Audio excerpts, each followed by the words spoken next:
Question first है कि what are the recent controversies surrounding major heritage sites in Uttar Pradesh. यानी हाल के दिनों में उत्तर प्रदेश के प्रमुख धरोहरों पर उठाए गए विवाद क्या हैं। तो सबसे पहले आप बताओगे कि उत्तर प्रदेश इंडियन कल्चर और हिस्ट्री का एक हब है, साथ ही में बहुत से हिस्टोरिकल और रिलीजियस साइट्स जो है मिलते हैं हमें। और रिसेंट ईयर्स में अगर हम देखें तो कुछ हेरिटेज साइट्स हैं जहाँ पे हमने कंट्रोवर्सीज देखी और related to their reconstruction of religious identity और कुछ कुछ हिस्टोरिकल इंटरप्रिटेशन से रिलेटेड। अब ये जो कंट्रोवर्सीज है ये प्राइमरीली ये रिवॉल्व करती हैं प्लेस ऑफ वर्शिप एक्ट के अराउंड, और साथ ही साथ में आर्कियोलॉजिकल सर्वे ऑफ इंडिया ने जो सर्वे किए। ठीक है, तो आपको पहले स्टार्टिंग में कर देना है इंट्रो, देन आप बॉडी पे आओगे और आप बताओगे कि सारे डिस्प्यूट्स के बारे में। सबसे पहले हम ज्ञानवापी कॉम्प्लेक्स डिस्प्यूट के बारे में बात करेंगे जो वाराणसी में है। यहाँ पे मेन दिक्कत ये थी कि ज्ञानवापी मॉस्क जो है वो अपना क्लेम कर रहा था,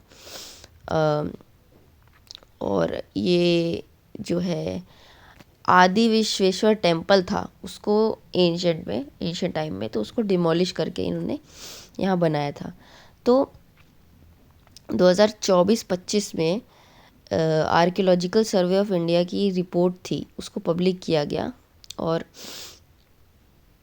बताया गया कि जो मॉस्क कॉम्प्लेक्स है वहाँ पे टेम्पल के रिमेन्स पाए गए हैं, presence of the temple remains with in the mosque complex. और 2026 की स्टार्टिंग में कोर्ट में हियरिंग होती है और अभी चल रही है regarding right to worship and ownership of tell of the Vyas ji. ठीक है, इसका मतलब एक ये ज्ञानवापी डिबेट हमने देखी।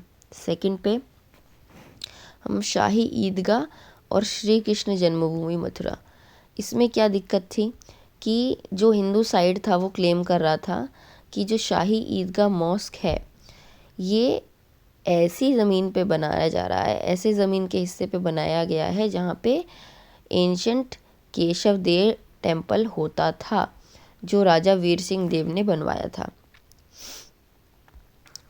और इस समय क्या स्टेटस है इसका कि इलाहाबाद हाई कोर्ट जो है कॉन्टिन्यूसली पिटिशंस को हियर करता है कि एक साइंटिफिक सर्वे होना चाहिए इस कॉम्प्लेक्स का। और जुलाई 2025 में कोर्ट ने सिग्निफिकेंटली ये ऑब्ज़र्व किया है कि ये जो पिटीशन है इसको ऑब्ज़र्व करा, और साथ ही साथ में अभी इस पे कोई जजमेंट नहीं आई है, लेकिन ये जो डिस्प्यूटेड स्ट्रक्चर है उससे रिलेटेड अभी चल रहा है। ठीक है, फिर है शाही जामा मस्जिद संभल। यहाँ पे क्या दिक्कत है कि जो जामा मस्जिद संभल में थी ये डिस्प्यूटेड है क्योंकि ये हरिहर टेम्पल के ऊपर बनाया गया था, ऐसा जो है ऑब्जर्वेशन देखी गई। और अभी क्या चल रहा है इसमें अपडेट की ये जो इशू है ये एक्सट्रीमली सेंसिटिव बन जाता है जब हमने देखा कि जब मॉस्क कॉम्प्लेक्स का सर्वे होता है नवंबर 2024 में तो वायलेंस भी देखी जाती है। संभल न्यूज़ में 2025-26 में भी था ड्यू टू लीगल प्रोसीडिंग्स और वक्फ प्रॉपर्टी की रजिस्ट्रेशन से रिलेटेड। फिर आप अदर इम्पॉर्टेंट कंट्रोवर्सीज़ के बारे में बात करोगे जैसे ताजमहल, मणिकर्णिका घाट। ठीक है, साथ ही में अब ये दोनों भी आप देख लो कि 22 लॉक्ड रूम है ताजमहल में और उसको क्लेम किया जा रहा है कि ये तेजो महालय शिवा टेम्पल जो है वो। और रिसेंटली सुप्रीम कोर्ट ने रिजेक्ट कर दिया वक्फ बोर्ड का क्लेम ऑफ ओनरशिप उस पर। और मणिकर्णिका घाट जो है वाराणसी में, यहाँ पे लोकल प्रोटेस्ट कर रहे थे, अब देखे गए थे ड्यूरिंग द रीडेवलपमेंट प्रोजेक्ट्स, जब यहाँ रीडेवलपमेंट प्रोजेक्ट्स चल रहे थे कि यहाँ भी एंशंट स्कल्पचर जो है उसको डैमेज किया जा रहा है इस तरीके से। फिर हम रीज़न्स देखेंगे कि क्या की रीज़न्स हैं, क्या चैलेंजेस हैं डिस्प्यूट्स के पीछे। तो सबसे पहले हम लीगल इंटरप्रिटेशन देंगे कि प्लेस ऑफ वर्शिप एक्ट 1991 और इसकी जो कॉन्स्टिट्यूशनल वैलिडिटी है, इसको चैलेंज किया गया सुप्रीम कोर्ट में। आर्कियोलॉजी वर्सेस ट्रेडिशन हम देखेंगे कि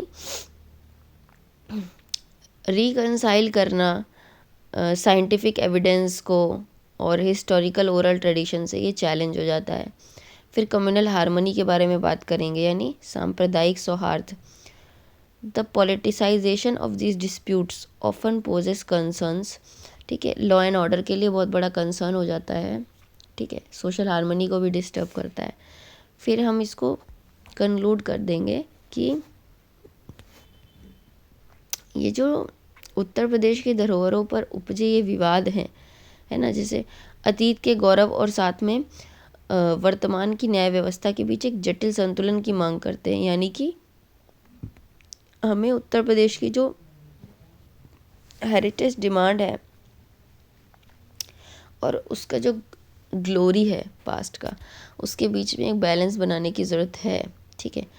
और ये जो मैटर्स हैं ये जुडिशल प्रोसेस, हिस्टोरिकल एविडेंस के इर्द गिर्द ही घूमते हैं, जिससे स्टेट की जो गंगा जमनी कल्चर है, गंगा जमनी तहजीब हम बोलते हैं, ठीक है, ये इंटैक्ट रहे और उत्तर प्रदेश अपनी मेजर टूरिज़्म और कल्चरल हब की इमेज जो है इसकी वो बरकरार रहे। देन क्वेश्चन 2 है briefly describe the characteristic of Uttar Pradesh major handicraft. इसमें आपको उत्तर प्रदेश के हैंडीक्राफ्ट बताने हैं। उत्तर प्रदेश जो है देखो आर्ट एंड हैंडीक्राफ्ट का मेजर सेंटर है, और जो हैंडीक्राफ्ट ट्रेडिशन है ये सिर्फ स्टेट का कल्चरल आइडेंटिटी नहीं है, लेकिन ये की पिलर होता है स्टेट इकोनॉमी में थ्रू वेरियस स्कीम, जैसे वन डिस्ट्रिक्ट वन प्रोडक्ट और ancient pottery to modern day chikankari हम देखते हैं किस तरीके से इवॉल्व होते हैं। और उत्तर प्रदेश के जो हैंडीक्राफ्ट है ये हमको डाइवर्सिटी, इंटीग्रेसी और लोकल स्किल यानी विविधता, सूक्ष्मता और स्थानीय कौशल का बेजोड़ संगम मिलता है। तो ऐसे आप इंट्रोड्यूस करोगे। फिर आप मेजर हैंडीक्राफ्ट्स पे आओगे, सबसे पहले चिकनकारी पे, कि ये देखो बताओगे आप, ये हैंड एम्ब्रॉयडरी होती है जो कि कॉटन के थ्रेड से एक फैब्रिक होता है, बहुत फाइन मसलिन फैब्रिक, उस पे किया जाता है। और इसको इसकी वैरायटी ऑफ स्टिचेस के लिए जाना जाता है, जैसे मुर्री और फांडा, है ना, मुर्री और फंदा। उसके बाद जरदोजी की बात करेंगे वाराणसी में, इसमें heavy embroidery is done on fabrics, ठीक है, इसमें हैवी एम्ब्रॉयडरी होती है गोल्ड से, सिल्वर से, गोल्ड और सिल्वर की थ्रेड से, जरी जिसे बोलते हैं, और ये भी बहुत सिग्निफिकेंट है। फिर बनारसी सिल्क के बारे में, ये जो वर्ड है, ये जो world renowned for its weaving techniques, ठीक है, ये बनारसी सिल्क बेसिकली क्या है ना, इसमें वीविंग टेक्निक का बहुत इम्पोर्टेंट रोल होता है, कुछ गोल्ड और सिल्वर वर्क का, और साथ में बूटी डिज़ाइन का। फिर हम सेरामिक एंड स्टोन क्राफ्ट के बारे में बात करेंगे कि टेराकोटा गोरखपुर और साथ में marble carving from Agra, black pottery from Nizamabad, ठीक है, ये 3 आप बताओगे। इसमें बताओगे आपकी टेराकोटा में ब्यूटीफुल फिगर्स बनाए जाते हैं एनिमल्स के, बर्ड्स के, और स्टैचूज़ क्रिएट किए जाते हैं क्ले से। इसको रिसेंटली जीआई टैग भी मिला है, आप बताएंगे। फिर आप मार्बल कार्विंग की बात करोगे तो मुग़ल एरा हेरिटेज को प्रिजर्व करना इस रीजन में, ठीक है। और region is known for stone work in pietra dura. और साथ ही साथ में ब्लैक पॉटरी की बात करोगे कि इसमें स्पेशल पॉलिश पॉटरी पे यूज़ होती है। फिर मेटल एंड वुड्स क्राफ्ट के बारे में हमें लिखना है कि ब्रास क्राफ्ट हो गया, वुड कार्विंग सहारनपुर की, ब्रास क्राफ्ट हम मुरादाबाद का, इसको ब्रास सिटी के नाम से भी जाना जाता है। फिर इकोनॉमिक एंड सोशल इम्पोर्टेंस बताएंगे। उत्तर प्रदेश के जो हैंडीक्राफ्ट हैं ये सिग्निफिकेंटली कंट्रीब्यूट करते हैं भारत के टोटल हैंडीक्राफ्ट एक्सपोर्ट्स में, ठीक है। उसके बाद हम वुमेन एम्पावरमेंट की बात करेंगे कि देखो ये वुमेन एम्पावरमेंट में भी बहुत अच्छा रोल प्ले कर रहे हैं। चिकनकारी जरदोजी, इसमें रूरल वुमेन का बहुत बड़ा पार्टिसिपेशन होता है। फिर हम ODOP स्कीम के बारे में बात करेंगे कि ये दिस स्टेट गवर्नमेंट स्कीम इसने रिवाइव किया है बहुत सारे लोकल क्राफ्ट्स को और उसको ग्लोबल मार्केट से जोड़ा भी है। फिर हम कंक्लूजन देते हैं कि ये जो डिस्प्यूट्स है उत्तर प्रदेश, एक सेकेंड को, ये आपका कंक्लूजन यहाँ गलत आ गया। ये शायद पहला वाला कंक्लूजन यहाँ कैसे आ गया, ठीक है कोई बात नहीं। अब इसको आप ऐसे कंक्लूड कर सकते हो कि देखो उत्तर प्रदेश जो है ये हब है, ठीक है, हैंडीक्राफ्ट्स का। और उत्तर प्रदेश को विकसित भारत के लिए विकसित उत्तर प्रदेश होना बहुत ज़रूरी है, या उत्तर प्रदेश को उत्तम प्रदेश बनाने के लिए यहाँ की जो हैंडीक्राफ्ट इंडस्ट्रीज़ हैं उनका भी बहुत बड़ा रोल है। तो इसीलिए हमें ध्यान देना चाहिए कि और भी ऐसी हैंडीक्राफ्ट इंडस्ट्रीज जो नहीं है इतना आगे, उनको रिजुविनेट करना और साथ ही साथ में और भी ज़्यादा इसको डेवलपमेंटल स्टेप्स लेके आगे बढ़ाना। फिर ख़त्म करके फिर आप क्वेश्चन 3 पे आओगे कि which 2 aspects are depicted in the folk songs of Uttar Pradesh, explain with examples. तो ये फोक सॉन्ग पे क्वेश्चन है। तो यहाँ बताओगे कि कल्चरल लैंडस्केप उत्तर प्रदेश का जो है फोक सॉन्ग में बहुत रिच है, और ये लाइफ साइकिल सोशल कस्टम को भी दिखाता है और कुछ नेचुरल रिदम्स और सीजनल चेंज को दिखाते हैं। साथ ही साथ में उत्तर प्रदेश जो है इसका शेयर्ड हेरिटेज और लिंग्विस्टिक डाइवर्सिटी है, जैसे ब्रज, अवधी, भोजपुरी, बुंदेली। तो इस तरीके से आप पहले इंट्रो करोगे, फिर आप बताओगे कि 2 मेजर एस्पेक्ट्स हैं फोक सॉन्ग के, socio cultural aspects, life cycle and rituals. इसमें फोक सॉन्ग ऑफ जो उत्तर प्रदेश के फोक सॉन्ग है ये ह्यूमन के एक्सपीरियंस को डिपिक्ट करते हैं, ठीक है। जो रिलेशनशिप्स की डेप्थ होती है बर्थ से लेके डेथ तक, उसको मतलब डिपिक्ट करते हैं। यहाँ पे एग्जांपल जैसे आप सोहर देखिए, सोहर जब किसी भी पुत्र का जन्म होता है, ठीक है, परिवार में, तो सोहर गाया जाता है और अवध और पूर्वांचल रीजन्स में बहुत फेमस है, ठीक है। फिर है बन्ना बन्नी एंड गारी, ये शादी में आपने देखा होगा। This song sung by wedding occasions गाया जाता है। ये इसमें ह्यूमर होता है, एक रिलेशनशिप का जॉय होता है। और गारी एक एग्जाम्पल है लविंग सरकाज़म का between relatives in Awadhi culture. फिर बिरहा की बात करेंगे, तो बिरहा में बेसिकली क्या होता है कि ये एक सागा होता है हीरोइज्म का, यानी यह पूर्वांचल की वीर रस और सामाजिक संघर्ष की गाथा है जो श्रमजीवी वर्ग के गौरव और उनकी समस्याओं को स्वर देते हैं, वर्किंग क्लास से रिलेटेड है, ठीक है। फिर हम बताएंगे कि कुछ ऐसे भी गीत हैं जो नेचर और सीजनल एस्पेक्ट्स के हिसाब से गाए जाते हैं। जैसे आप कजरी पे आओ तो ये रेनी सीज़न में गाया जाता है और मिर्ज़ापुर में ओरिजिनेट हुआ। ये डिपिक्ट करता है सेपरेशन की फीलिंग को और reunion in the month of Sawan, है ना। फिर फाग और होली तो है ब्रज रीजन में, होली के समय पे गाया जाता है इसको, और ये सोशल हारमनी के राधा कृष्ण के डिवोशन से के साथ साथ ये सोशल हारमनी को भी दिखाता है। फिर आप चैती पे आओगे,